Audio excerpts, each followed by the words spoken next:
Just enough where they have it could do you proud. If you're not cut from it, it get harder to breathe it. In a concrete jungle with the garden is Eden. Yeah, with one poster.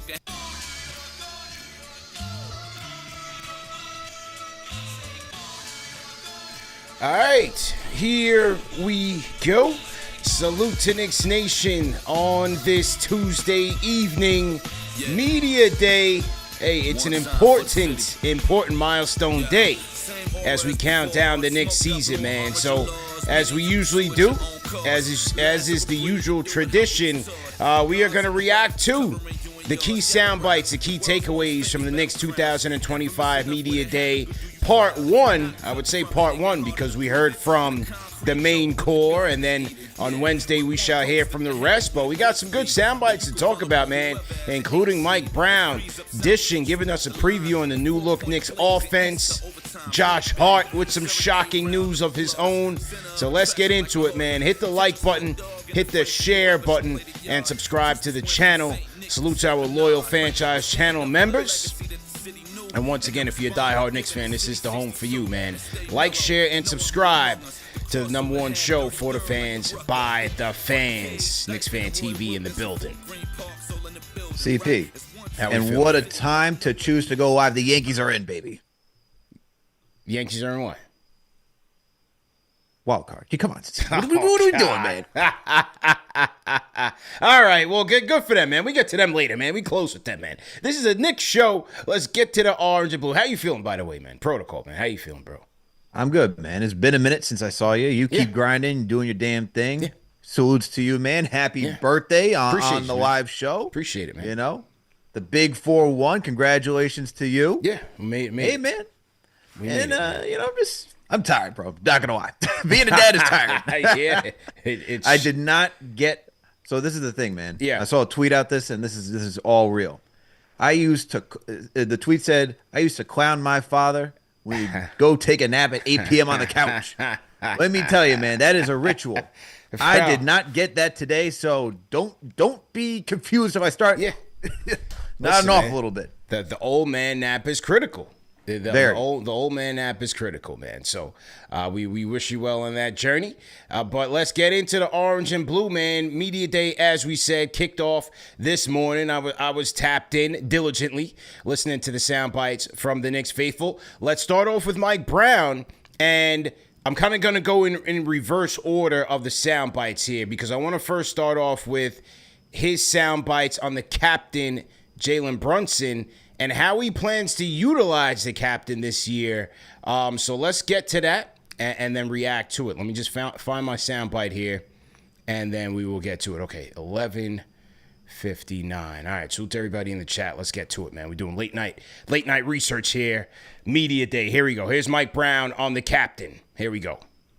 Like he's a versatile player, and the biggest thing that I want to do for him is try to get him, as well as everybody else, easy shots. And one of the easiest shots in the game of basketball is a spray three. I'm a big proponent of touching the paint and spraying that basketball for a catch and shoot three. And so within what we do, we're going to try to get him a lot of those situations. On top of that, you know, if you do touch the paint, whether it's on the dribble drive or on a cut, if it's on the dribble drive, when you touch the paint and you get off of it, we want you to keep moving. And again, the little bit that we've seen so far in Jalen during these optional workouts, he seems like he's embraced it. Because you have to be in great condition in order to play this way, but he seems like he's embraced it, and I'm looking forward to seeing if we can continue to try to find ways, especially when we start playing games, that we try to find ways to get him some easy catch and shoot looks, because the ball will be in his hands, especially down the stretch, and so to make the game easier throughout the course of the game is going to be a big thing. All right, Al. So this has been a discussion, you know, pretty much all offseason, all the people that we brought on, from Mark Jones, who covered the Sacramento Kings as a play-by-play man. You spoke to our guy, the Kings beat writer, James Ham. You know, how is this new look offense going to look? And what we've heard just throughout the offseason is that they want to play fast. They want to utilize ball movement and player movement. But also a hot topic has been how do they utilize their best player, Jalen Brunson? He led the league in time of possession last year. There was thoughts that, the ball was a little too sticky sometimes, especially in the playoffs when he got into his isolation bag. And here we have Mike Brown talking about ways to get him involved off ball. What do you think? I think it's great. Look, we've talked about this in the past many times on how can Brunson elevate his game, and part of that is working off ball. We know under Tom Thibodeau, he was going to have the rock in his hand, and he was going to be the ultimate decision maker. Yeah, in years past when you had Randall, he was your other playmaker on the team, but last year in particular, he was the guy, the sole guy. We didn't have a guy like IQ coming off the bench.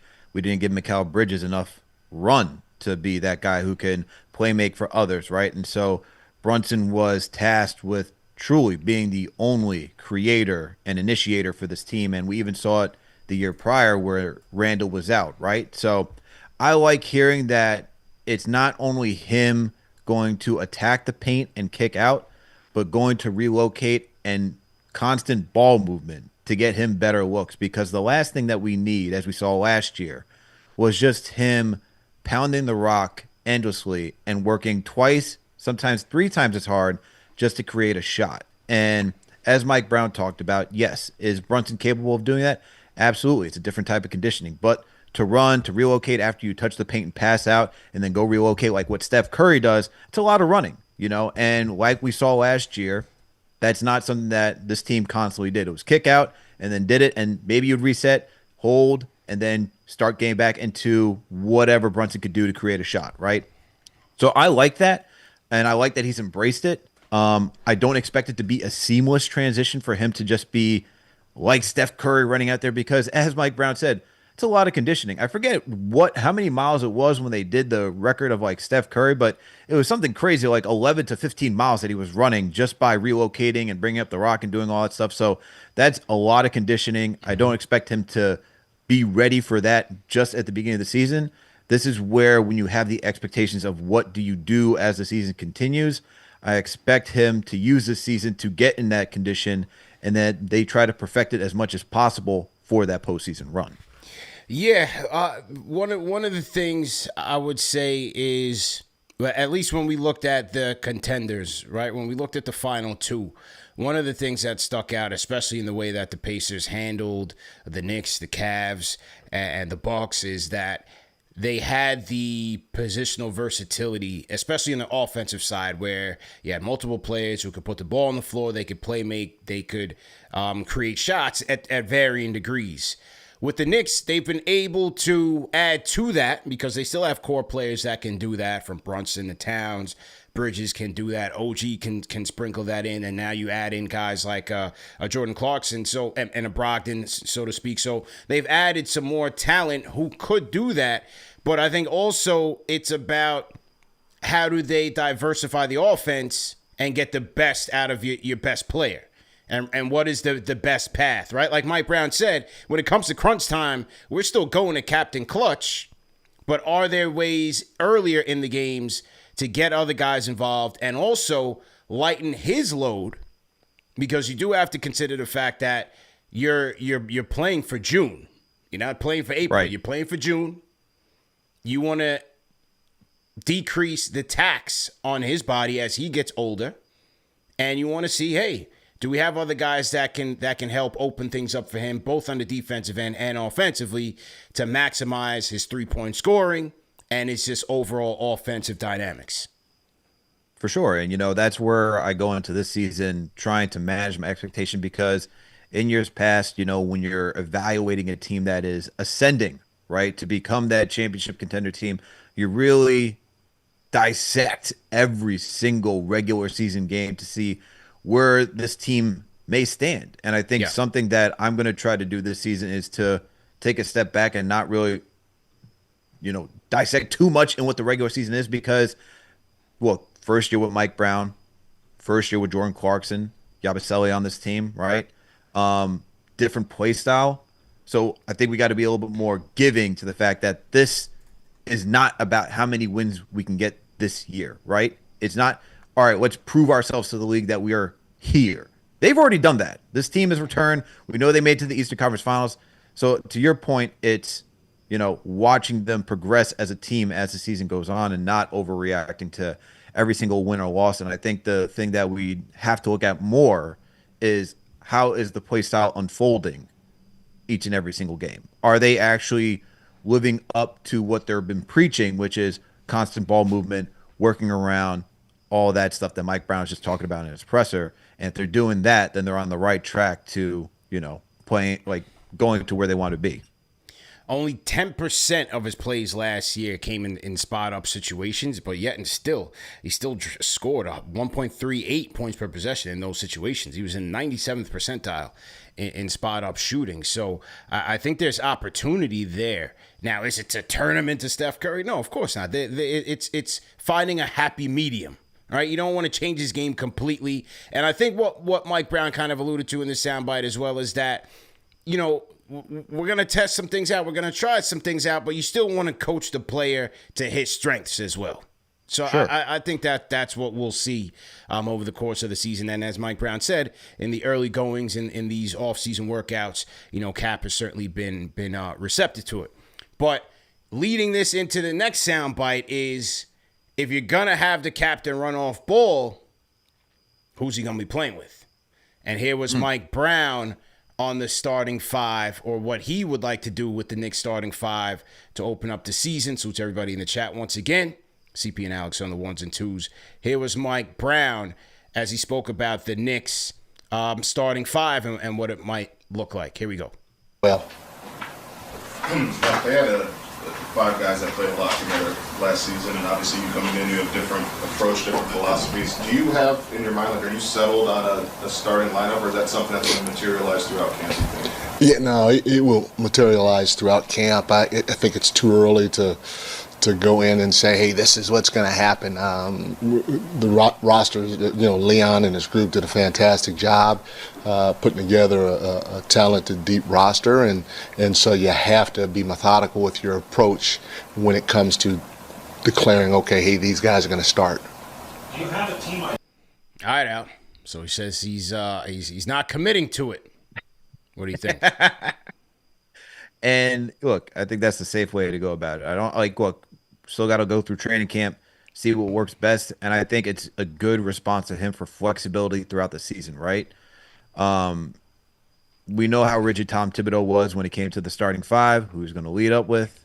Obviously, we didn't see that change until the postseason against the Indiana Pacers in particular. Celtics, I should say. Sorry, Celtics. But I think he's going to be the guy to experiment and see what's working, man. And I think you have to be in this situation just because if you're going to implement a new play style, you got to see, do you want Cat at the 4? Do you want Cat at the 5? I mean, he talked about it. You want to have guys that can get to the corners quickly. So if that is the case, then I think Cat would also have to embrace sprinting up the court to get to the corners. That's really what he wants. But Cat's not really that type of shooter. He's more of a trail, work from the top of the key type shooter. So I'm interested to see how he implements that game if you go with Mitch at the 5, because, like you said in the press, he wants all those guys to get to the corner, gets the easiest shot in the game for 3. So I'm wondering how he'll get Cat situated for that. But I think he also wants to see that is Mitch the guy that you want in the starting rotation, because defensively, it's better when Mitch is out there. Defensively, it's not great when you have what we saw as the lineup last year. But can Mike Brown cover that? Can he implement something else that Tibs wasn't doing? Maybe go a little zone. Maybe he can do that to cover the weaknesses of that defense. But I think it's good to just be flexible and see what happens. What are your thoughts? Yeah, they have the depth to certainly be flexible. And with Mitch starting the season off healthy, that's certainly a good thing, knock on wood, because you just never know. You just hope that they get to the first game healthy. But it's interesting in that, they want to run Cap, get Cap in off-ball situations. We're going to play the soundbite where Brown says they want to run fast. So, when you put Mitch in there, yes, you're going to be covered defensively, but you're going to be slower. You take another playmaker out of the lineup in a Josh Hart, who's a triple-double threat. Look, say what you will about the postseason, regular season, when he does his job, he's the glue guy, he's the connector. So Mitch presents those pros on one hand, but he does slow down your pace and your playmaking potential. That puts more pressure on Towns and Bridges and OG to be better if it is Mitch starting. Obviously, we know what Hart will bring. They will be able to play fast. They will move the ball as they did last year, run into the 5th-ranked offense in the league. You're going to be limited defensively, and that's where the challenge is going to be with this team. But I think we'll see both iterations. You'll see the Twin Towers look. You'll see Josh running with those guys because that proved to be effective during the regular season as well. Now, a lot of fans, not a lot, but there's a portion of the fan base that want to see Deuce. I'm about to ask you. You talk about Mitch and Cat. I mean, McBride is another guy that if you put him out there, you get a guy that some say is a true shooting guard because he'll shoot the 3. He's got the mid-range. He'll cut down the lane. Do you throw him out there and do you still get that same, I guess you'll get definitely the speed, but what does it look like defensively? Well, that's the thing. When you put Deuce at the 2 with Brunson at the 1, what does that look like defensively? Even though Deuce is probably your best on-ball defender at the guard spot, will he be oversized? Will he be undersized, rather? Will he be undersized in certain regards if he's guarding, certain 2s in the league, depending on the matchup? Offensively, we know it can work very well. The numbers have showed that in limited spots. When you put Deuce in that slot, they'll be humming on offense, but defensively, it could get a little tricky. How does Mike Brown value Deuce as opposed to Mitch's value on defense, Hart's value in kind of being that jack of all trades? Going to be interesting. I wouldn't say it's impossible. I still think it's, Mitch and Josh are being considered, but some people want to put Deuce in there, man. And then the thing for me is what I've always said: when you put Deuce in there, I think it hurts your rebounding tremendously because Bridges isn't a good rebounder. We talked about OG's numbers. OG only averaged like 4 rebounds. That's your power forward. That's your power forward. So that's putting more pressure on the big bodega to get boards. You don't want Brunson out there, getting boards unless they're kind of long rebounds that he's fortunate to get. That's another reason why I don't think Deuce gets out there, because even though on-ball defense will be all right, what about limiting second chance opportunities? I think that could get a little bit tricky. Now, the conversation when it comes to Josh Hart being on the bench is who's your traditional wing? And Josh Hart kind of gives you that with the second unit. He can be that guy with that second unit, right? Yeah. Because you look at that bench squad right now. It's Jordan Clarkson, Deuce McBride. Let's say it's Mitchell Robinson. Then you got Gershon Yabusele, switching the Y and G for a second. Yep. But you look at that, you're like, all right, we got our bigs, we got our guards. We don't really have a wing unless you want to say Pacome Dadier, who, is now in a little bit of trade rumors to open up salary cap space. This is why you need an 8 p.m. nap, man. You can't speak properly. This is why you need the nap. You start slurring your words, mixing and matching the letters. Yeah, it's going crazy over here, bro. But this is where you look at that second unit and say, hey, this is where Josh Hart, you get that additional playmaker next to Clarkson, who he has some familiarity with. And you get that wing depth, man. And look, the thing about Josh Hart, and I saw a tweet about this on social, is that someone tweeted, and I'm sorry, I can't remember the handle right now. It's, does anyone know Josh Hart's true position? And even Josh Hart retweeted saying, hey, when you find out, tell me. All right? So he doesn't know if he's playing the 2, the 3, the 4, whatever. But that's the argument for having Hart on the bench, is that you get a guy who is a wing and is versatile. That's good stuff. So to everybody in the chat, once again, hit the like button, hit the share button, subscribe to the channel. CP now is back on the 1s and 2s nighttime PM edition of KFTV Live, where we are recapping, breaking down Knicks Media Day 2025. Okay, so that was Mike Brown on the starters, not committing to a starting 5, which I think you could kind of assume that he would say that. All right, here was Mike Brown on the team's identity going into this season. Here we go.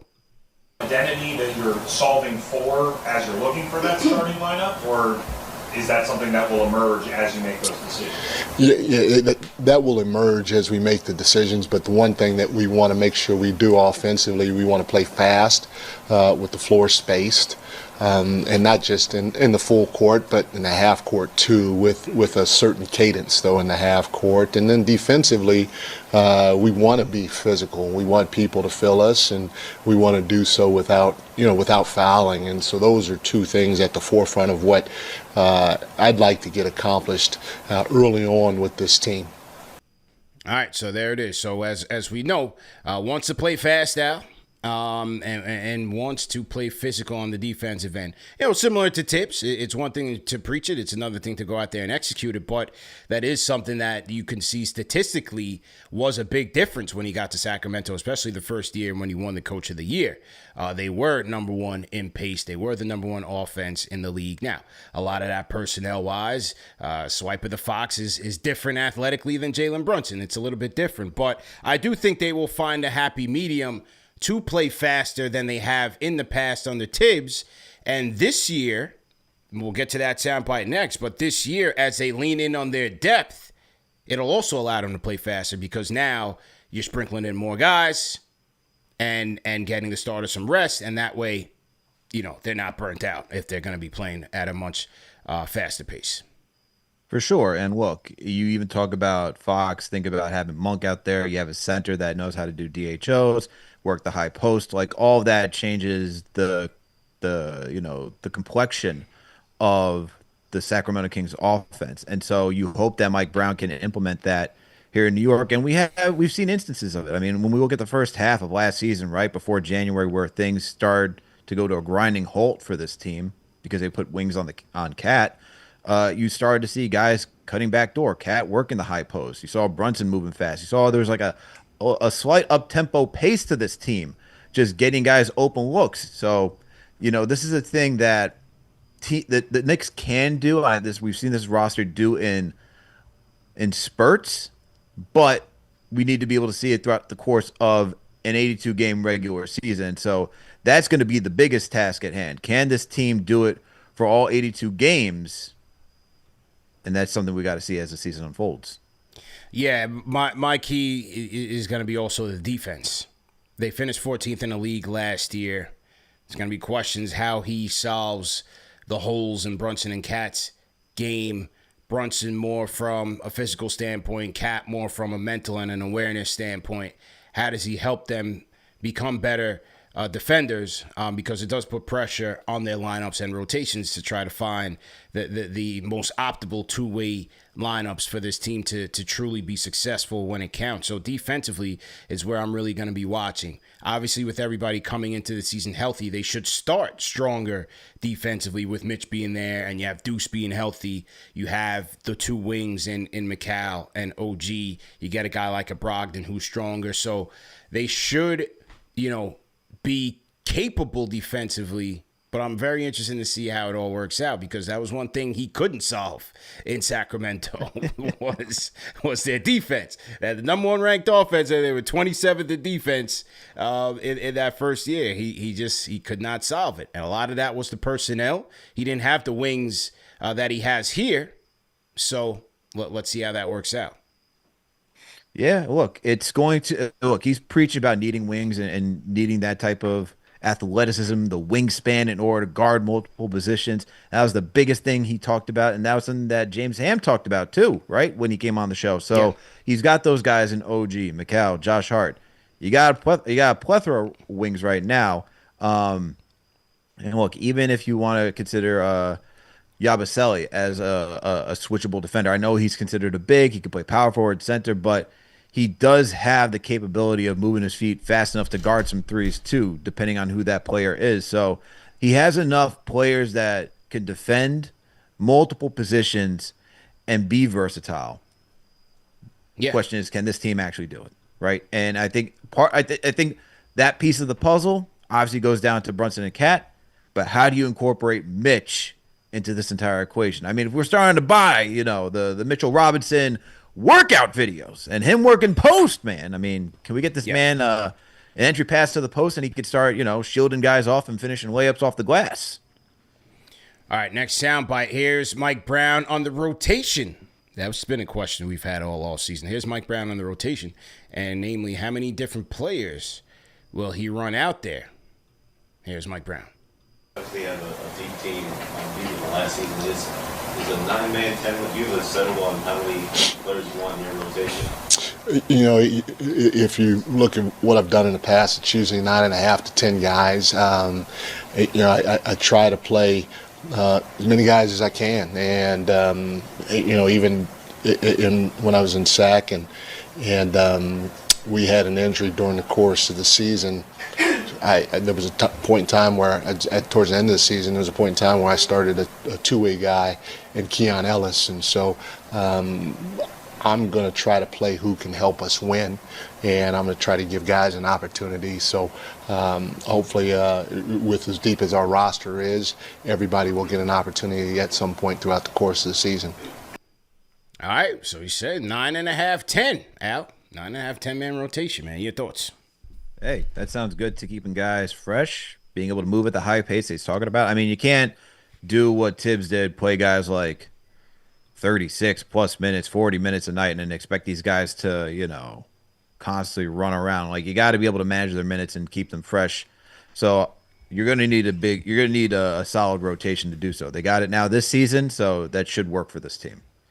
Yeah, I think, we know the key players. We know the five, or some combination of the five. We know the bench will be Deuce, Clarkson, Yabusele, the Mitch Hart, whoever it is, and then probably Brogdon. There's your 10. There's your 10. I think it could, depending on the matchups, it could be, most likely between Brogdon, Deuce, and Clarkson. Maybe in terms of how they're playing, in terms of who gets the most minutes there. Will be interesting to see how a guy like a Deuce adjusts to playing with or alongside some of those guys, or it might be behind some of those guys, depending on the minutes. But hey, like you said, if they're going to be playing faster, they have the upgrade in terms of bench talent. Tap into it. And as Mike Brown said, we may have everybody getting an opportunity at some point over the course of the season. So, there's the counter Tibs, if you will. Now, let me ask you this. The whole thing about when you expand the bench, right, and you get to 9, 10 players, are there going to be enough minutes for everybody to get into rhythm? We saw this when Dante was on the team, right? Let's remember when Dante was on the team, we had a plethora of guards.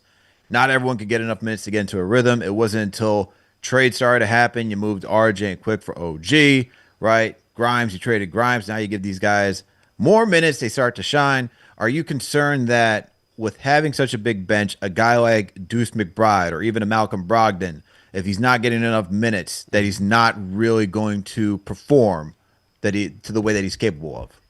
Well, a guy like a Brogdon is a pro. He has to understand, even though he's coming into this situation, and we can assume that he's going to get a dedicated role per se. He's got to understand that he's at the twilight of his career and that the minutes may come inconsistently. And for a guy like Deuce, that might necessarily be a bad thing considering the knick-knack injuries that he's been accumulating over the course of an 82-game season. So maybe it's a good thing. But one thing about Deuce that he's always had the trademark of his career is that whenever his number's called, he steps up because Deuce leads with his effort, So as long as the shot's falling, which you knock on wood that it does, he should be fine in terms of carving out some efficiency in his minutes. These are all true. All right, let's get to so that was Mike Brown. I thought those are good sound bites. Usually media day you get some of the more cliche stuff and nothing really to take away. But I thought Mike Brown had some stuff that we could really digest there. So good stuff by Brown. All right, here was the captain. Jalen Brunson came to the podium. Al, let's get the captain in here and hear what he had to say. Let me get my notes here. 16-14. Okay, so we talked about him coming off ball, as Mike Brown said. Now here was Jalen Brunson reacting to that and what it might take. Here we go. I mean, I think one thing I always talk about going into the summer, I don't really necessarily think about or work on one specific aspect of my game. I try and be the most well-rounded player I can be. So obviously adding a little bit more of that into it, but once we get started, we'll see how everything goes. But I'm very open to honestly anything right now because everything's new, and I just want to win. We'll find a way. All right, that was the captain now. Whatever it takes to win. That's his mentality, man. Like I'm expecting, honestly, because you sent me the outline. These are a lot of responses I'm expecting from the captain. Yes, it's pretty cookie cutter, man. I'm expecting him to say he's looking to do anything to win. He's always preparing and doing this, that, and the third. He'll be adaptable. That's just who he is. And honestly, he's shown that throughout his entire career, right? Whether that's been in Dallas, been in New York. In Dallas, he had to work next to Luka. He didn't necessarily have a great start to his career, but he finished his time in Dallas strong, as we saw what he did in the postseason against the Utah Jazz, getting all the way to the Western Conference Finals and playing against the Golden State Warriors, right? And how he was able to be the Robin to Luka's Batman, right? Come to New York, he adapts. It was Randall's show here. He then becomes the guy, becomes Captain Clutch, as you gave him the proper moniker for. Yeah. We see this man knocking down shot after shot, and we see how he's able to rise to the occasion in the postseason. So he evolved that way too. And I think if you're going to ask him to say, hey, I'm going to need you to run a little bit more off ball, facilitate a little bit more, be open to doing these things, I think he's going to do that. Even though he's giving you that blasé answer that some players do, I actually do believe he's earnest when he's saying, I'm going to do whatever it takes to win, because since that's just who he's been throughout his entire career, right? He's been looked as an underdog, a guy who was drafted in the second round. Some didn't believe he belonged in the NBA. Now look at where he is. So I think he's going to do that. Yeah. And again, just looking into it and seeing if that helps take some of the physical burden off of him over the course of an 82-game season. It's important. The years are stacking up now. The injuries are stacking up. He's always good for something. He battles through it, and that's a testament to his strength and his durability. He battles through a lot of knick-knack injuries. So, maybe that helps him a little bit. Again, get through an 82-game season and ultimately to June, where you kind of saw, especially in that Pacers series, where kind of as it wore on, I think the taxing of the entire playoffs kind of wore on him, because he had to go through a Saar in Detroit, and then he had to go through Drew Holiday, Derek White, one of the two best perimeter guards, all NBA defensive to perimeter guards. Then you got to go through the Pacers to 1 through 5. They're sending guys at him in waves. So I think over time it kind of wore him down, where you kind of saw a lackluster Game 7 from the captain. So let's see what these changes are and how he responds to it. Okay. All right. Next up. Of course, the captain was asked about Tibs, Tom Thibodeau. Here's the captain on the firing of Tom Thibodeau. Here we go. Yeah, I think obviously it's sad to see a man I've known for a long time part ways with this organization, but he's meant a lot to me. I've expressed that to him publicly and personally, and but yeah, he's meant a lot to my career up to this point. All right, man. That was the captain, Jalen Brunson. Hats off to Tibs, man. It's classy. Classy guy. Absolutely. And he's right. Came here, became an all-star, right? 2 years. He was an all-star under 2 to 3 years. He's been an all-star under Tibs. Yep. At his best season playing here in New York. You can't say that he hasn't. And look, you did talk about the family atmosphere in New York. He's known it for so long, right? And Tibs and Rick are very close, so he's known him since he was a kid, especially at his time in Chicago. He talks about that as well. So that he probably was sad to see that this guy that he's known for so long was let go from the organization that, has been home to him, right? Yeah. And for both those guys, like Brunson, very close to his heart because this is where Rick was playing, right? Had some great years here. Tibbs was an assistant here, then comes back as a head coach. Was his dream job to be a coach of the New York Knicks. So I'm sure Brunson is sad to see him go just because of how much he's meant to his career. Daniel Bolsazor in the chat. One last shout out to KnicksFanTV before we put it to rest. One last shout out. I don't even got a glass of liquor here, man. I would pour one out for KnicksFanTV, man. Oh, pour it on the floor. Pour it on the floor. Just pour it out on the floor. Pour some libations. You know what the joke is? Yeah. I'm gonna tell you this, and I can always see it right now. during the middle of the 82. There's going to be a bad loss. There's going to be a bad loss somewhere, potentially. And I could see CP coming through and be like, you know what would have happened if Tibs was here? Yeah. Yeah. I'll tell you that right now. I'm ready for it, man. I'm ready for it. So, R.I.P. Tips Fan TV. It's been real. We will put him in the trunk with the Burks Hive and all the other hives. We'll seal it, close the chapter, man. Tips Fan TV. We had a good ride, man. 5 years. The trunk. 5 years. Tips Fan TV is officially in the trunk, Alex. The trunk is now a coupe. Yeah. Or the next thing you know, it's going to become an SUV at some point. Yeah, man. So, all right. So there that was. Shout out to the captain. That was a classy response. Okay. Now, what else we got from the captain? Here was the captain on, we spoke about that Pacer series, and over the summer I did ask Deuce about it.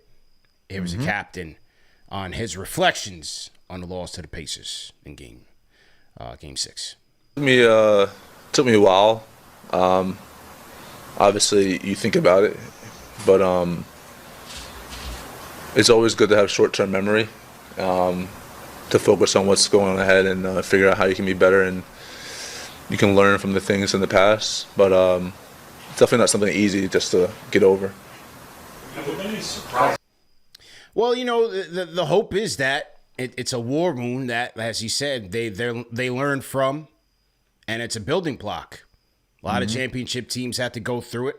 Bulls had to go through it. Celtics, LeBron had to go through it. Lakers had to go through it. These are more dynasties, of course, but like on the road to the championship, you got to get through those.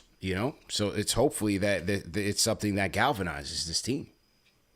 Dynasty or not, and shout out to our guy Chris Vernon. He always talks about it. That's on his show too, man. Is that you got to have your playoff scars. You got to get your play. No one just walks into the postseason and be like, all right, we're gonna trot our way to the championship and win our first year. You got to go through the excruciating pains, heartbreaking losses. You got to come back and learn, and it just adds on to the experience, right? It's even like a career, like if you're working a 9 to 5, whatever it may be that you're doing as a job, right? You're gonna have your ups and downs, and you got to go through these tough experiences to learn and to recalibrate and to go out there and execute the next time. So, look, they made it farther last year, even with all the doubt that some of us had, right? In the play style they had last year. They made it to the Eastern Conference Finals. That team showed that they had enough top-end talent with how much of a grind it was. They were able to do it. Now, hopefully with Mike Brown, a deeper bench, different play style, they should be able to get back to the same spot, if not go further. But you definitely need those losses to learn, say, hey, we can't keep doing it this way. We got to get a change. All right. Or maybe it's even like, let's say for Brunson, right? When he got to the Eastern Conference Finals, that in the back of his head, he's thinking, what did I do against Miami? That ill pass, right? How many ill passes have we seen since then, man? It's true. How many? Yeah, that Miami one was tough, man. That was tough, man. That was tough. It was tough, but think about how many ill passes have you seen from Brunson now in a situation like that with, seconds left on the clock, and he makes that ill pass, right? Like that's the stuff that you need to learn moving forward. And so that just needs to go for him. That goes for everybody on the team too, man. So it's the course of doing business when you're trying to win a championship. Good points.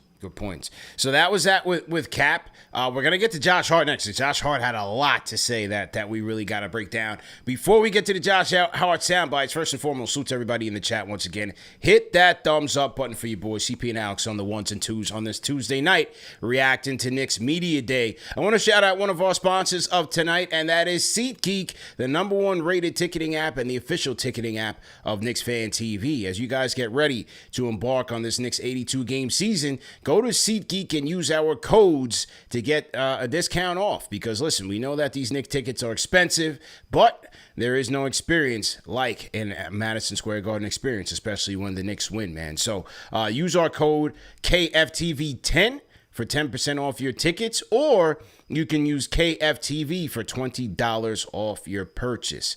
It's a one-time use type of deal, so if you haven't used it already, go ahead and do so. Well, so once again, shout out to our guys at SeatGeek for sponsoring tonight's show. When you guys use the SeatGeek app to get your game tickets, look for the green dots. Those will usually indicate the best bang for your buck. They will rate those as amazing deals, as great deals, as good deals. The red dots, those are usually the bad deals. I would stay away from those unless you're truly, truly desperate, because that means that the price is way too high for the seat that you're getting, so it's a bad value. So always look for the green dots when you guys are scrolling the SeatGeek app or the SeatGeek website to get your tickets. Okay?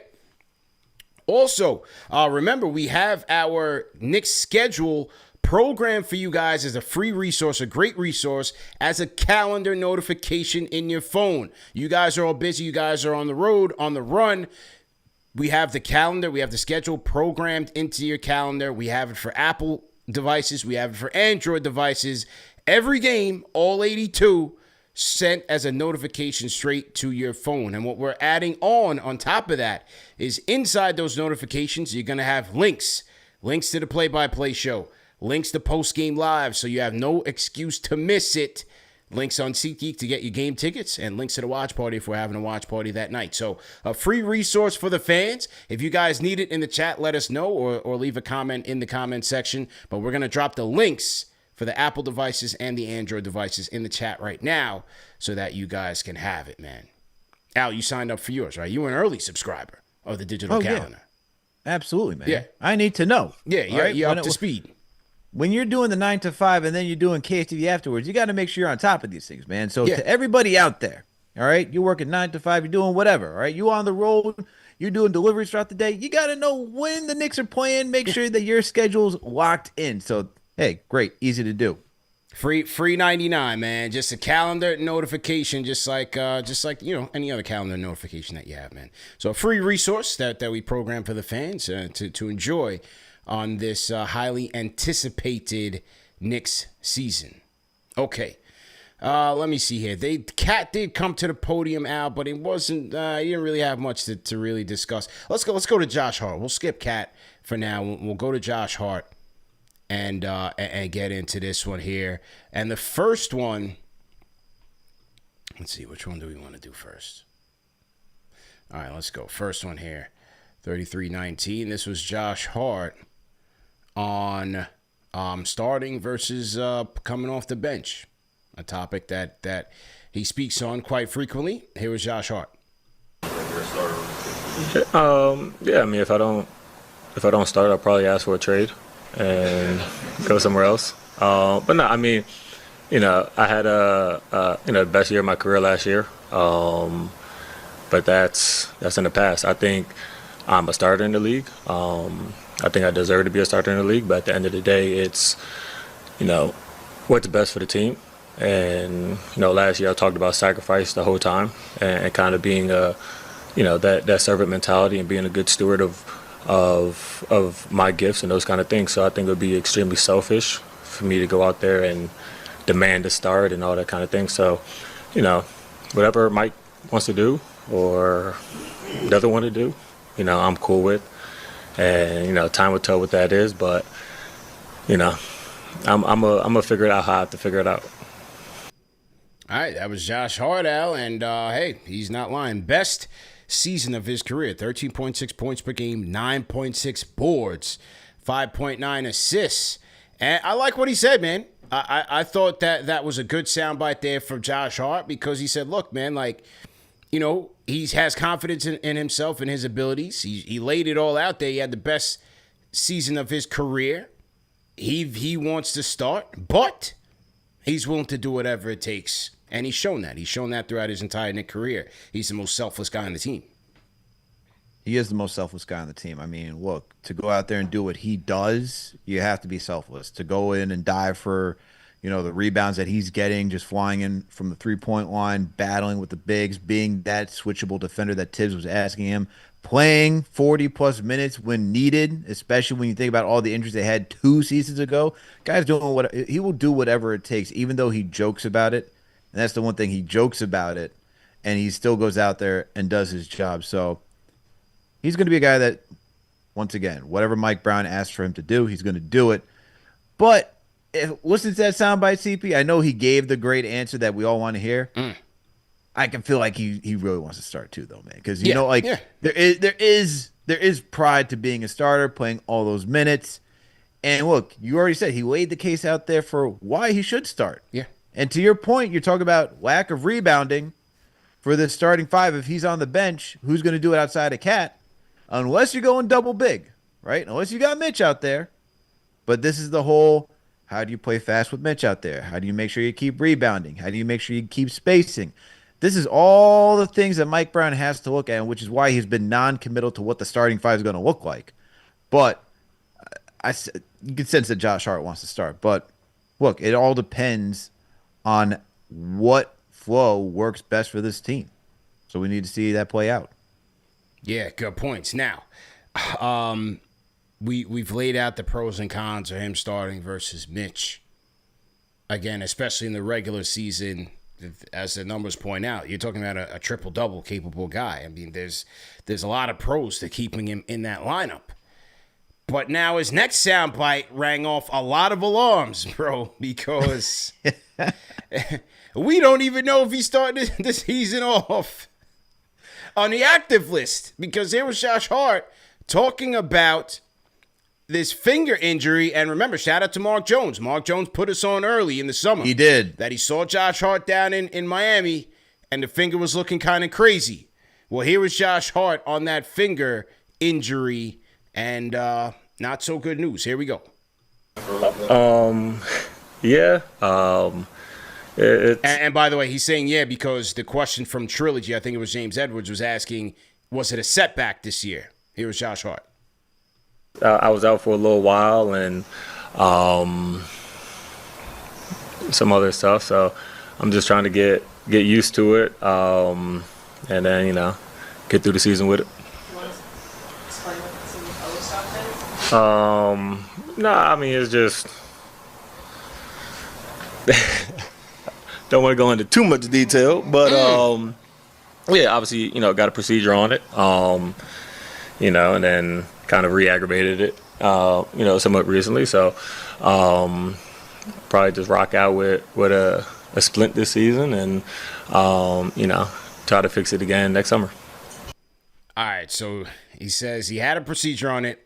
Re-aggravated it, will be wearing a splint and rock out, as he says. Now, he was later on asked whether or not he envisions himself being successful rocking the splint. And here's what he had to say. I hope not. I'm still trying to figure it out. Me personally, I hate playing with anything on my hands. I feel like I don't have a good feel for it. So it might take a little getting used to, but that's the best scenario for me right now. And I want to be out there with these guys. I'm gonna do everything I can do to be out there with these guys. Now, this next question out is from Stephen Bondi in terms of, would he opt to just get surgery and get it fixed, which is what a lot of people are saying. Should he just get the surgery and figure out a timetable after that? Here was Josh Hart's reaction. Derek's probably already ready to strangle me right now. Derek is the PR guy. Because right now, this guy, he's got no hair already. He's probably losing hair in the corner right now as Josh Hart is spilling his guts at Media Day, which is like, for the Knicks, who are so tight-lipped about everything, it's probably 5-alarm blaze behind that backdrop right now. Here goes Josh Hart.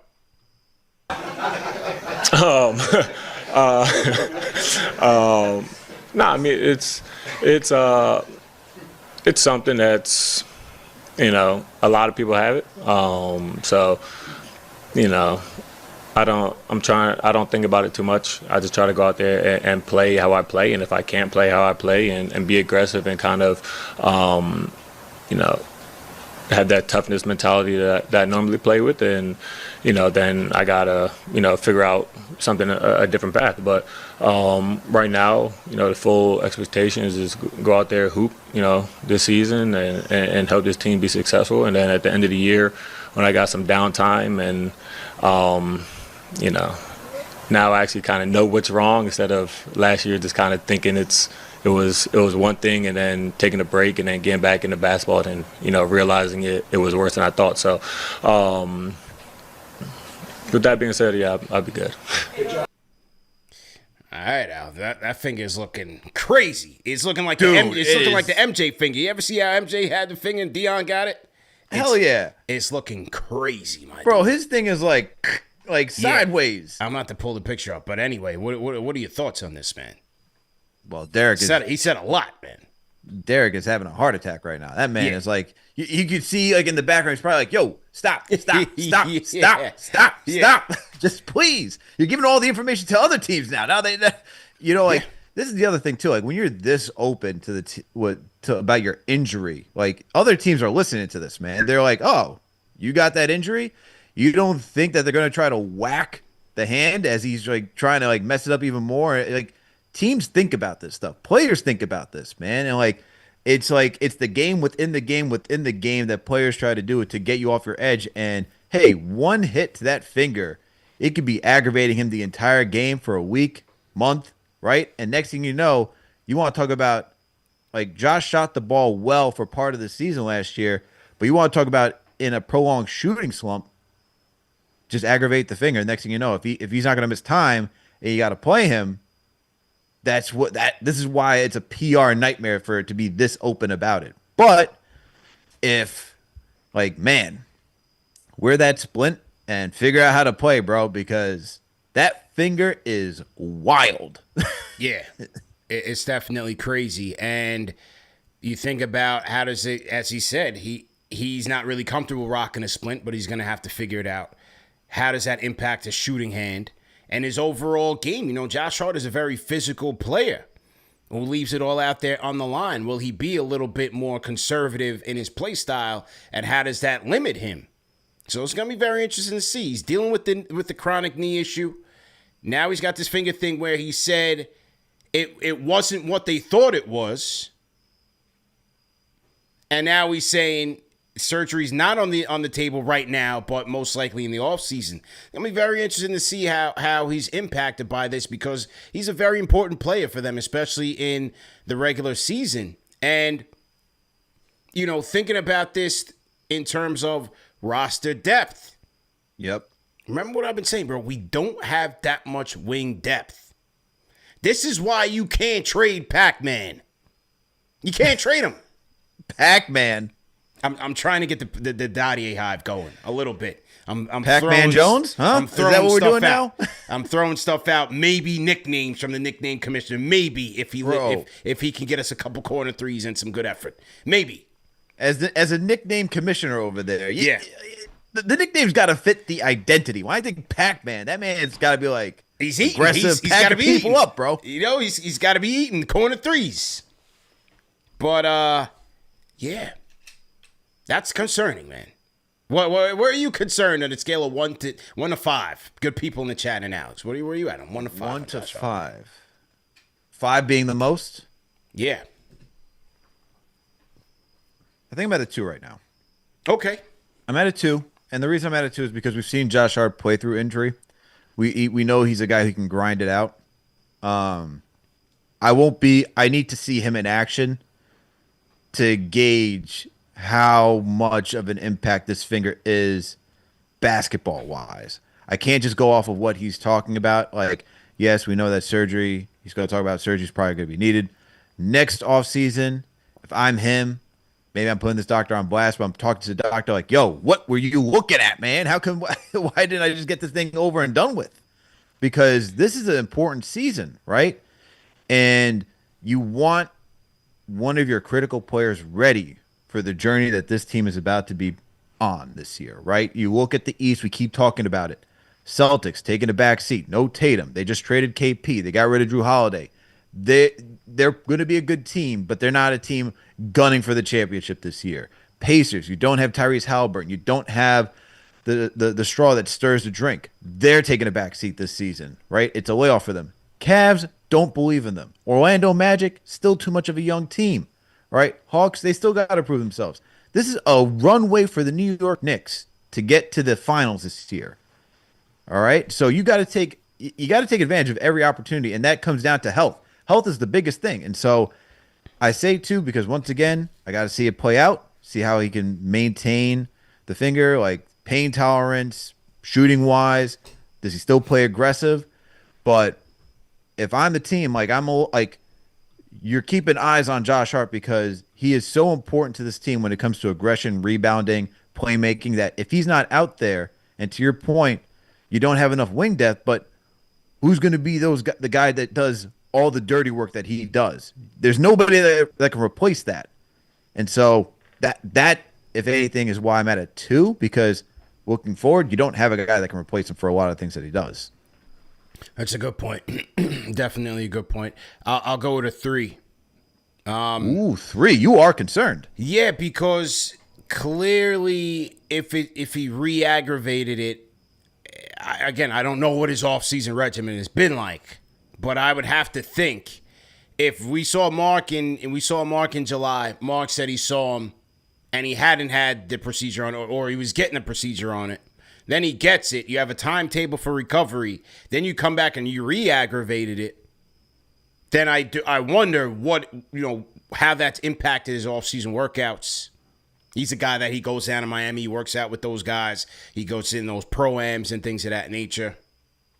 And then he's also getting older. So it's like, how is his game going to change as he gets older and the injuries are piling up? Like we talked about the knee. We talked about the finger. How does that impact him? Plus the Knicks' lack of quality bench depth at the wing. It's a little bit concerning. I give it a 3 out of 5. You're at a 3. You are really concerned. Yeah, I'll give it a 3 out of 5. Let's shout out Super Chat on this topic. And it comes from our guy, Albert Baez, $10 Super Chat. He's leading the chat, number 1 in the chat leaderboard. He says, Josh Hart's finger looks like a foam roller. Why not take care of that right now and lean on the depth early? I don't know. Is it a thing where is this a year-long return timetable? We don't know the details of the We finger. don't know. The fact that he said it's worse than what they thought, right? Or what was the term? It's not worse than it's like it wasn't what they initially thought. It wasn't what they thought. Yeah. Yeah. So that's concerning. That's concerning. It wasn't what, but that's such a vague statement. I don't even know how to even digest that. Yeah. It's like, oh, it wasn't what they thought. Like, could it be, well, they thought it was light, but now it's just slightly, it's like mild. Is it mild to worse? I have no idea. And that's where I can't really get to a 3 yet because I have to see him perform. I just fair. don't, if we see first 20 games, he is just off, then yeah, you're at a 3 and a 4 at that point. But then I guess to who is it? Father Peace in the chat, he says enter Yabusele. That if Josh couldn't do it, is Yabusele a guy that you lean on to replace him? Yeah, sure. In certain respects, certainly playing the 4, and maybe a little bit of a 5. But it's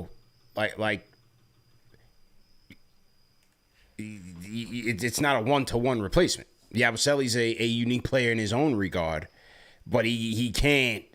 He's not going to be the one out there pushing the break and running the transition, running them in transition as your point guard. Mm-hmm. That brought a different element to the Knicks offense that I think in this Mike Brown system, this Mike Brown style, a guy like a Josh Hart, he fits right in. Absolutely. Now, to JJ's point, right? JJ said get surgery. Season doesn't mean much. It's about the playoffs, nothing else. Now, would you go? Are you in that same camp where you get the surgery now? Yeah. Miss most of the season, and then say, hey, you can ramp up like what Mitch did for the postseason? Or are you a guy that believes that Josh Hart is so instrumental that he needs to be part of this team right now? He can't miss too much time because he needs to gel because he is one of the big 5 for this team. Yeah. I don't know because we don't know the extent of the injury or what the timetable would be for surgery. Clearly, they've had to have evaluated this and felt like this was the best course of action. So I don't know. I can't really say that unless we know, like, you know what I mean? Yeah, no, I hear I think you. there's But too many variables at play here to make that call. yeah, for sure. But if I'm reading between the lines, if they didn't get surgery now, it's probably because you'd miss most of the season. That's what I would think. Yeah, if That's you're what I not would doing think. surgery now, then to me it's like, yo, you're missing way too much. You don't even know if Probably you'll be like back 4 for or the 5 postseason. months. Probably like Yeah. 4 or 5 months. And that's a lot of the season. That's damn near all the season. Yeah. Tricky, man. Absolutely tricky. But hey, a little adversity. That's it's all part of the process. Shout out to Daniel Malcolm Al. He's been a franchise channel member for 3 months. Shout out to Daniel. He says, I was a few minutes ago old when I learned about Josh Hart's finger. Oh boy. See, there we go, man. This is what we do on KFTV, man. Providing the resource. We are updating the people on critical Knicks news. Dude, I saw that Josh Hart, like I saw the caption. Yeah. I got the notification from X and I'm like, the finger's aggravated? I was just like, no way. Crazy. Bro. And I thought about that conversation you had with Mark Jones during Summer League. Yeah. And he already talked about the finger like looking Yeah. like, Oh, I got it right like now. it was like an L. I'm going to play it right now. I got it right now. Here we go. Oh man. Here's Mark Jones on the finger. Hang tight. So to everybody in the chat. Here we go. Josh Hart last week down in Miami as a home in South Florida. Spends a lot of time there in the summertime. He was working out at Ronnie Taylor's gym down there. I hang out there a lot, and he's more than motivated to come back and put this past season behind them and take it a step further next year. He did tell me that he was going to get his finger fixed. Oh. Because CPE showed it to me, man. It was making this finger, the ring finger, was making a left turn, like then MJ. a right turn, and then a left turn again. I was like, man, put that thing away. I don't want to see it. Yeah, the war wounds at. Yeah. So there you go, man. Shout out to our guy Mark Jones. No. Shout out to Mark Jones, but like that was during July. He told you about that. Now, the good thing I will say from that is that he was working out, training with that messed up finger. Yeah, yeah. So there's got to be some, like, I guess, positive that he was able to train this offseason with that finger, looking the way that it does. So, but it was like, what kind of procedure you get when it still looks terrible? Like, yeah. How your joints still looking like that, man? it's his shooting hand. That's the other thing. Right. That's his shooting hand. Right. That's crazy. That's crazy.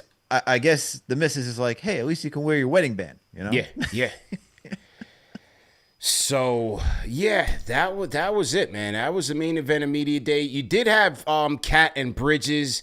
They were a little bit more on the cliche side. I didn't really think that they said all that. One thing with Mikal Bridges. Let me play the one small soundbite of Mikal Bridges. He talked about why he took the max and also responded to some of the criticism that he had faced while in New York. I actually thought his comment was interesting. So I'll play that. And then the reason why I'm going to skip Cat and all the less interesting stuff, we do have callers on the Discord that we want to get to rapid fire. So we want to close out with the callers. But let me play this Mikal soundbite real quick and then get Al's take, and then we'll get to the callers. Here we go.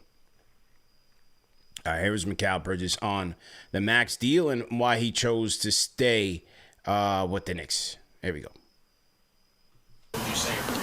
Man, because I love it here. Love it here. Love the fans. Love the culture. Love, the staff and everybody, the front office, everything, teammates. So it's probably the biggest thing, honestly. Throughout last year, I know last year was tough throughout the season and playoffs helped a little bit, but I don't know, man. I think I can appreciate the fans and everybody like that. I think a lot of people thought I might be upset because maybe they was getting on me a little too hard, but I think I was more mad at myself in the situation because everything they want is what I want. So it's not like why y'all getting on me. Some things would be a little too crazy, but that's just life how it is. But I think we all want the same goal. So I thought that was interesting, man. I thought he handled the adversity in stride. What you think? Was that just a cookie cutter PR answer? I thought there was some authenticity in that response. Yeah, for sure. I'll say that the first half of it saying, yeah, love it here, very cookie cutter answer. Okay. But with regards to the way he finished that, that statement is that I do believe that he wants better for himself. I think he does believe he could play at a higher level. And I think he's talking about State from Harlem, man. I think he's talking about State that you're talking a little too crazy at him on Twitter and that, the expectations for some things is a little too wild, man. Yeah. So, yeah. chill. Yeah, he's saying State was wild, and that's what he was saying. But look, man, I do believe that there's some authenticity to that where he really did want to succeed. And, I know Josh came out there and spoke somewhat on his behalf, right? Saying, Yes. Relax, he's trying his best. You don't know what's going on behind the scenes. Just let him be. He will get there. Trust the process and all of that. And I think part of it is that, yes, Bridges wants to do better because he believes he can do better. The other half is, I think part of it did get to him, man. I mean, look, we're all human. You go on social media, you go look at tweets, comment sections, wherever you may be, they're talking about you. You're going to have those intrusive thoughts being like, am I not this good? Why are they right? Because if you're starting to see people say the same thing over and over and over, it's like, wait, are they right? Am I missing something? Am I actually this good? Should I even be here? Am I in the right role? What's happening? You start to get some self-doubt, and that can play mentally, right? Basketball, it's a lot of confidence when it comes, especially to shooting. That could play on an athlete and then get into his mind. We saw that with Julius when he was here, right? Yeah. All the comments, it got to him, man. Facts. It got to him. Julius was smoking weed. He went uptown to Harlem. He was getting some chocolate, some. Man said he had to stop smoking weed to play better. Yeah. He had to get off that Zona pack, that raid pack. How much was he smoking, man, to be doing the same move over and over that first year? You're not recognizing, man? Or are you smoking before games? What's going on, man? You're doing the same thing over and over. You're not thinking straight. Yeah, man. Julius said he had to lay off the spice. Oh my God. He was getting the bodega packs. But go ahead. I got jokes for days on that. Go ahead. No, I'm trying to think about that one call that said, "Oh, who was it, man?" It was like 2 seasons ago where I forget who. The caller called in and said, we're going to go on a 25-game win streak. Oh, that was my guy from was that Peter from Belize? Peter from Belize, yeah, it was. We got to hear from Peter this year, man. And you were like, Peter, I need some of that. Yeah. yeah. That's what Julius was getting, man. That's what Julius was taking 4 games. Said, yeah, man. That's how the laptop got smacked out of homie's hand. He was on a detox and couldn't handle it. Man was stressed. He was stressed. He was smoking weed and he was still stressed. He was stressed. That's how heavy the jersey is. Sheesh. Can't even have a good time in New York, That's man. Real, man. Can't even have some za and go relax. That's real. That's how real it is. So yeah, that was day one of our media day. I'm sure tomorrow we'll hear from the rest. We got to hear from Mitchie. We got to hear from OG. I guess. Hopefully we hear from Clarkson, Yabusele, Deuce. Maybe you'll get some of those guys tomorrow. Because hey, by next Thursday, the Knicks will be in Abu Dhabi taking on the Sixers in a 2-game series out there in the UAE. So let's get to the calls, man. We close it out. Let's start with Ari on the Discord. Yo. Sorry. Yeah, Yuri, go ahead. I said okay, Ari. Fair enough. Yeah. Yo, Yo. CP. How are you, man? How you doing tonight? Good, man. Good. How you feel? Not much a media day. Felt like it was underwhelming. Yeah. I felt like there's something big in the works here. Mm. I was talking about it with my friend. There was a lot more content last year than there was this year. I don't know. Maybe I might be being paranoid. You think so? I don't know. I don't think know. so. Yeah? I don't know. Maybe it might be me. I thought last year was pretty much the same, kind of dull. Yeah, but I feel like there's a trade in the works as well. Especially since we hear Malcolm Brogdon's going to have a key role on this team. So I'm interested to see how this week plays out. Well, as time goes on. Well, I mean, given the Brogdon addition, Al, and their desire to keep Shamet, playing wise, Kolek is clearly the odd man out with all the guards that they have. Right. Trade demand wise, is it Dadier or is it somebody else? Like, yeah, we could say Kolek is the odd man out. We can't speak for the 29 other teams that they're talking to and guarantee that they want him. Right. And now we're hearing Bacomb's in the mix as well? Yeah, I would hate that. I would hate that. But no, overall the content media day that we got, Josh Hart's injury, my take on it, I'm not worried about Josh Hart's injury, not one bit, especially with how deep our bench is now. Okay. You know, and he's going to be coming off the bench. You know, less playing time, but we do need his hustle, so I'm not worried about Josh Hart. Mm-hmm. Because I know there's a lot of worrying for it. I do hope he gets that fixed up, though, so we really do need him for the playoffs at least, fully healthy. Yeah. Oh, there was a concern for that. Mikal responded to the criticism, so we're in a Knicks jersey. You know, I thought it was all authentic. I thought it was very authentic.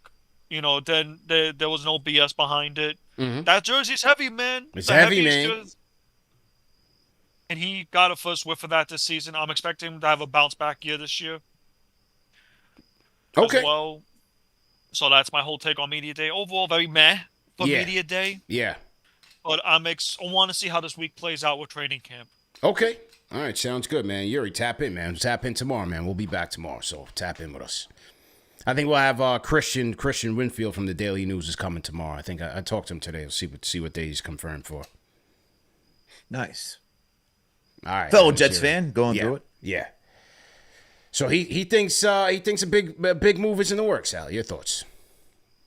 I mean, if they want to keep Brogdon, they're going to need to open up the salary cap space in order to do so, because they don't want to be a second. I don't think they want to be a second apron team this year. I think they want to see proof that this team actually can go the distance. Maybe at least, depending on how the chips fall. Let's say worst case scenario, you get to the Eastern Conference Finals, lose a tight one. Right? I can see, hey, let's run it back. We'll go a little bit over because we're that close.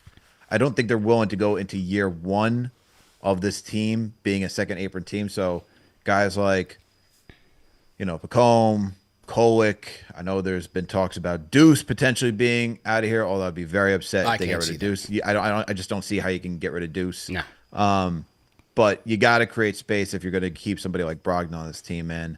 Look, they want guys who are ready. And I think when you looked at Summer League this year, a lot of them, Diawara was intriguing, right? Yeah. Kolek, disappointing, right? And I think they use that as okay, who's ready to take the next step? You're going against guys who are rookies, maybe second year, third year in the league, guys who are journeymen, trying to figure out if they can get into the league. And when you watch guys like Dadier and Kolek be up and down. I know they really are trying to emphasize player development, but you got to balance the player development with winning now. And if you're looking to have 10 guys that you can count on, maybe 11 with a Shamet, then some of your youth is going to be cut, because you can't be thinking about how are we going to develop for, 2030. We got to be thinking about 2025 to 2026 and what do we need now to get that done. So guys like that, unfortunately, as you always say, it's the cost of doing business, right? Yeah. You got to pay to play. Yeah. But I wouldn't be surprised if those two guys are moving. Potentially nice young prospects, but they did not show enough during the Summer League games that they deserved to be either 11 or 12, really, on this team. It's good points. We'll see, man. Who do you guys think is getting dealt in the chat? And look, I would expect this thing to go all the way to the end of training camp. You just never know. They're playing 4 preseason games. We'll see. Brogdon might come up injured, and you throw the whole experiment in the garbage. So all options, which is very possible. Which is very possible. So you keep all options on the table. Hey, it could be like the Houston Rockets and Fred VanVleet. I don't even know what the man was doing prior to training camp. How do you tear your ACL, bro? What are you doing? Yeah, that's a tough loss for that man. Big loss. It is, man. Big loss. All right, let's see who else we got here. Let's go to India, Al. Let's go international with it. Ashwin on the Discord. How you feeling, Ashwin? CP, just one thing. Yeah. I don't think we can hear Alex on this live part of the lounge. So Oh, yeah? if you can do that, it would be good. Let me see. Okay, keep going. Keep going. Yeah. Oh, I see. I see why. I see why. You know what? You're exactly right, my man. I see why. Okay. Okay. You should hear him now. Go ahead.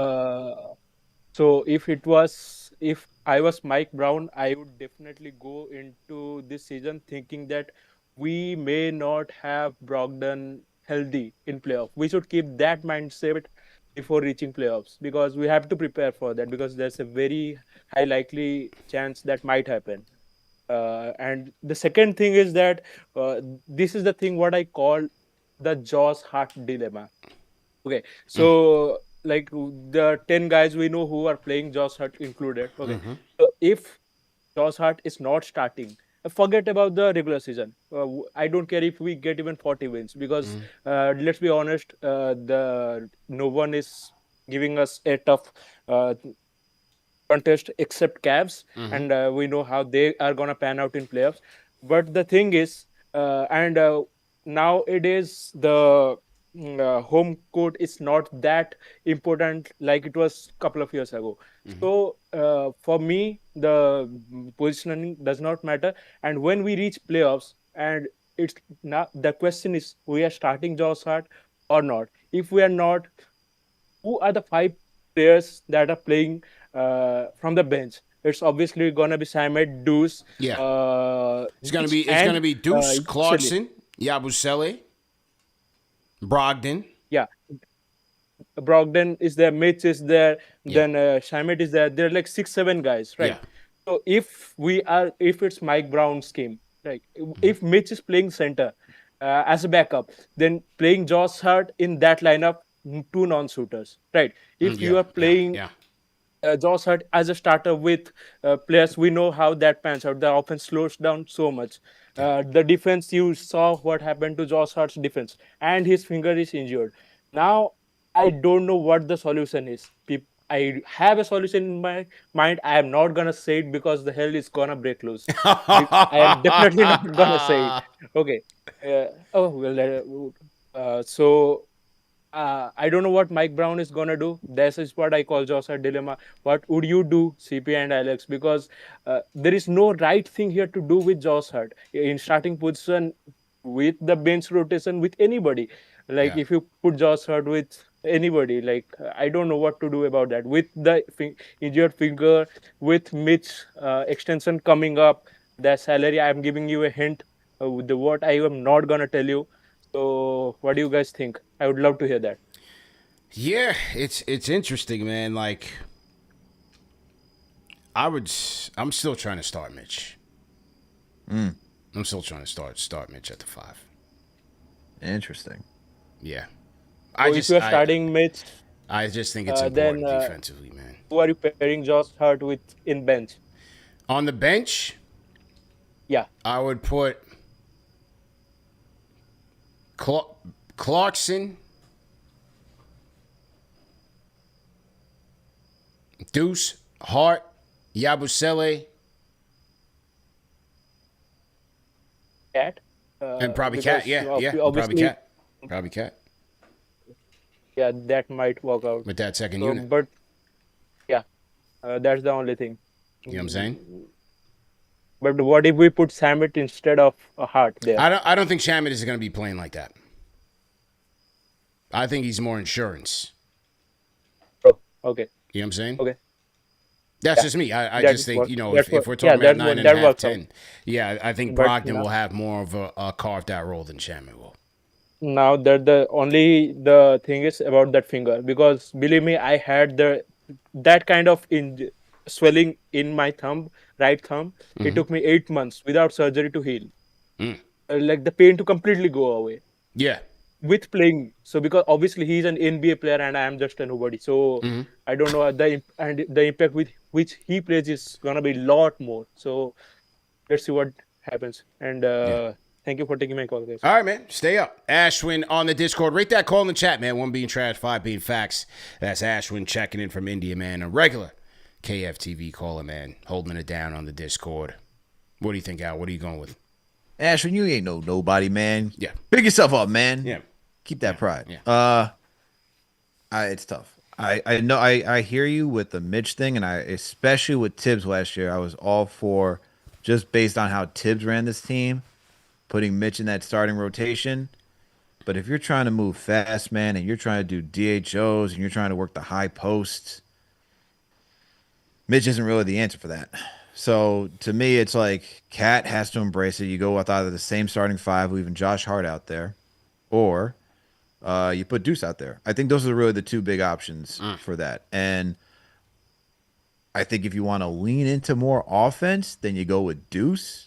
But then, as you brought up earlier in the show, you give up rebounding. You give up versatility. So you'd have to be comfortable with Bridges staying at the 3. And then you'd have to be comfortable with OG, who's your best versatile defender out there, really staying at the 4 or 3, depending on who Bridges is guarding. And you really can't do the mixing and matching that you have with Josh Hart. And I know there's going to be a section of Knicks Nation that's going to say, yo, you need Deuce McBride out there for the shooting. Here are the numbers. Here's a small sample size, this, that, and the third. And while I hear that, it's more than just scoring. The game is more than just scoring. You need to get stops. You need to get boards. You got to play defense. Yeah. There's more to than just scoring. And if you're not feeling it, it's not just so easy saying, hey, just pull Deuce, then you put Josh Hart or Mitch in there, and then we solve a lot of things. We could be doing the same thing that has been the complaint for a lot of Knicks Nation, which is we can't keep playing from behind. And I think that in this case, if you're going to try out this new style, I think you just keep it the same that it is right now and see if that works. I think Josh can give you that right now in that starting rotation. So I wouldn't tinker with it just because of what Mike Brown has been preaching. And let's see if that can change with the offense, especially with Josh Hart being a cutter, playmaker, rebounder. You need that. So I'm leaving with this. I'm leaving it with the starting 5. I'm leaving it there in the starting rotation. LN1112 in the YouTube says Deuce as a starter spaces the floor, as we know, but also guards, pick and roll, ball handlers way better than Mikal does. That helps Cat in the drop coverage. Fair point. Being with an elite screen navigator, which Mikal wasn't. That's also a very good point. And but you still lose that rebounding. Yeah. You still lose the versatility. Guys can shoot over Deuce. He's not going to be like Josh defending the paint either. I mean, it's not thinking about just Bridges' weaknesses. You got to think about Deuce's weaknesses and everyone else's weaknesses. So there's a lot that goes with it. It's not an easy decision. Yeah, not at all. But I'm going with the starting 5 under this new coach, under Mike Brown. Not at all. All right, let's close out the show. STG Nick on the Discord. STG, how we doing, sir? What's up? How you guys doing? STG for the off-season call, man. He's ramping up. How are you feeling, man? Yes, doing good. Saw you at the roommates pod a few weeks ago in Central Park. Oh, you were there? How come you ain't pull up on us, man? I ain't see you there, STG. I was in the front row, but I saw you were in like the friends and family section. I don't have clout like that, but I saw you over there from a distance. I was in the mix. I was around. Yeah, I was around. I had to get there early because like it was first come first serve, and I wanted to be in the front. But I saw some photos. Okay. But yeah, no, I thought that was a good event. And then I've been a lot of replay gang in the summer. Been pretty busy with work, but I will be down in there in Miami for your event on the 26th, so I'll be there for that. Let's go. But as for today's media day, the first caller said they weren't too worried about the Josh Hart finger thing. I'm kind of the opposite. Like last year in the playoffs, like the 3 ball was just not falling like at all, and that was, I think, in large part also due to the injury. He's already a little shaky with his confidence when it comes to shooting now. I don't know what his confidence is going to be, but it's just interesting. I don't know why they decided not to get the surgery now. I'm pretty sure they consulted with multiple doctors, and they probably decided like the recovery timeline would be too long, and he probably thinks he can play through it. And I guess the good thing about his game is he impacts the game in other ways. He's not out there to score the ball. He's going to do everything out. That is true. So I guess that's the thing with him. It's not like, he's not out there. He's not a sniper. So he does everything. So I guess in that aspect, I'm not insanely nervous because he's still going to do the intangibles. And then for the starting lineup, like it's tough. At the end of the day, like throughout the course of the game, I think what's going to matter is how he mixes and matches rotations and who he closes games with. Whoever starts the game, it's like that's nice, but I think it's who ends the game and how the 48 minutes go matter. But I guess if I had to pick someone, I would probably go with Deuce. I do like Deuce because then I think the bench is a little bit more even because you would have Brogdon, Clarkson, and then Hart. If you were to have Clarkson, Brogdon, and Deuce just off the bench, I think that's kind of a small bench. I think that's kind of small. That's fair. But also, it's going to come down to matchups too. Like if they play the Cleveland in the ECF, like I would personally go the double big with Mitch and Towns to match Mobley and Allen. But yeah, no. Other than that, for media day, I thought it was pretty solid. And then hopefully tomorrow we'll get some more sound bites as they go into camp. And yeah. Yeah, good points. Good points, man. Good to hear from you, man. STG Nick on the Discord. So he's going with Deuce as a potential starting option. Rate that call in the chat. 1 being trash, 5 being facts. STG Nick on the return. Your thoughts, Al? Good call by Nick. Look, we had all answers, right? We had you say Mitch in the starting rotation. Yeah. I said Josh Hart. He gave us McBride. It's going to be interesting how Mike Brown handles it. Does he even – is there a world, CP, where Mike Brown is like, there's not really going to be a set starting five? It's based on matchups. No, we kind of know we kind of know who the five are or kind of know who the four are to a degree, right? It's going to be Cat, Brunson, OG Bridges, but Hart, McBride, Mitch, they're interchangeable depending on the matchup. No, that would be crazy. No. I don't think so. That would be crazy. And you know, a big thing, and Ian Begley wrote this in his article today. Shout out to Ian Begley. Make sure you guys are checking him out on SNY's digital platforms. He talked about roles needing to be defined. Remember, that's one of the reasons they got Tibs out of there. They didn't feel like they were established well enough last year. So I don't think Brown can do that and gain the confidence of the locker room by just, having, tic-tac-toe, eeny, meeny, miny, mo lineups every night. That's not going to work, man. Yeah, maybe in the playoffs as an adjustment, sure. But I don't see him doing that. I don't know.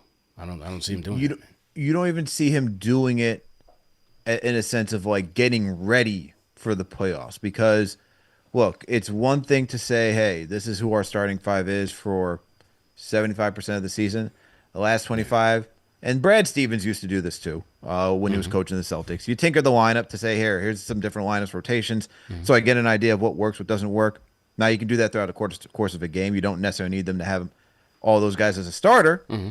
But I think if you are Mike Brown and you're thinking about the different lineups that you could be seeing in the Eastern Conference and in an NBA Finals, I don't see why you wouldn't have, let's say you don't start McBride, but you know what? You do get some extended run with McBride at the 2 with the starters, and you leave Hart on the bench for a while just to see what that looks like and get some more data on that. Same thing with having Mitch out there with the starting 5, and then just going back with the traditional, 5 that we saw last year, and then working in some new schemes. I think Mike Brown has to be that open, and I think the coaching staff needs to be that open. Now, look, this is what they wanted in this head coach, right? They didn't want somebody that was going to go out there and do the same thing because last year was we have enough data that the starting 5 was bad defensively.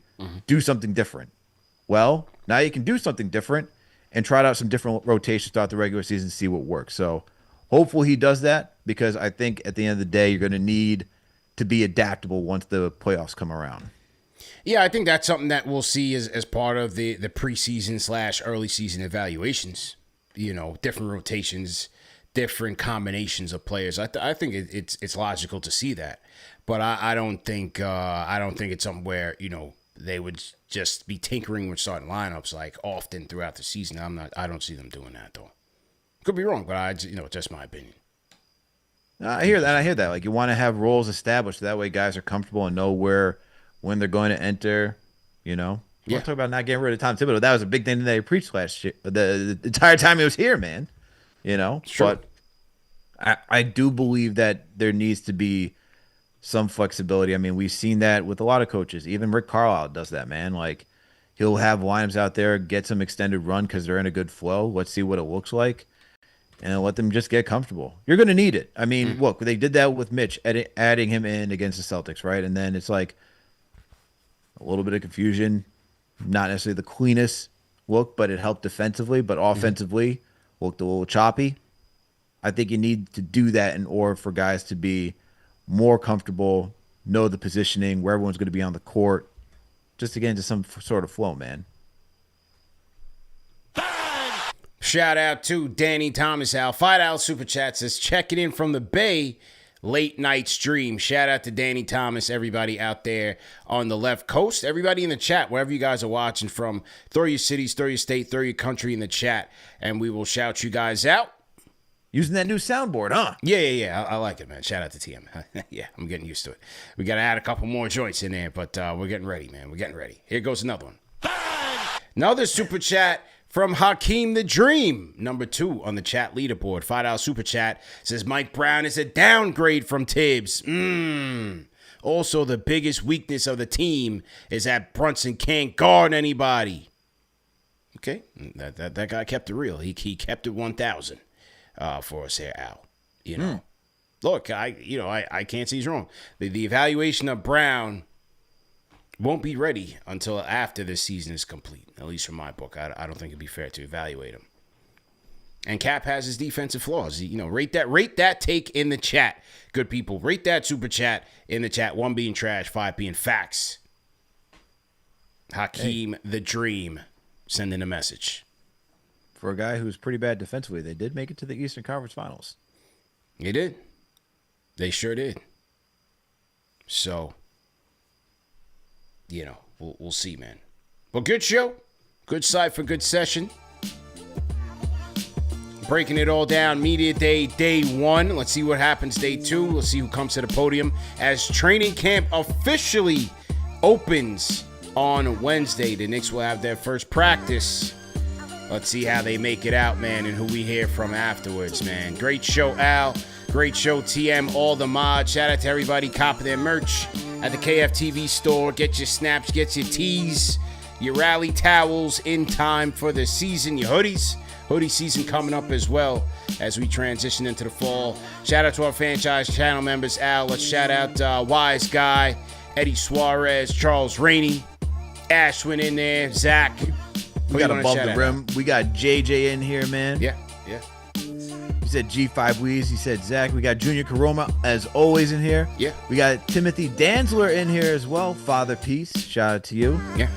Shout out to those guys. Raymond Nobletza. Shout out to Raymond Hard Jeezy, Rare Edition. Shout out to Eric Horn checking in from Jackson, Mississippi. Absolutely, man.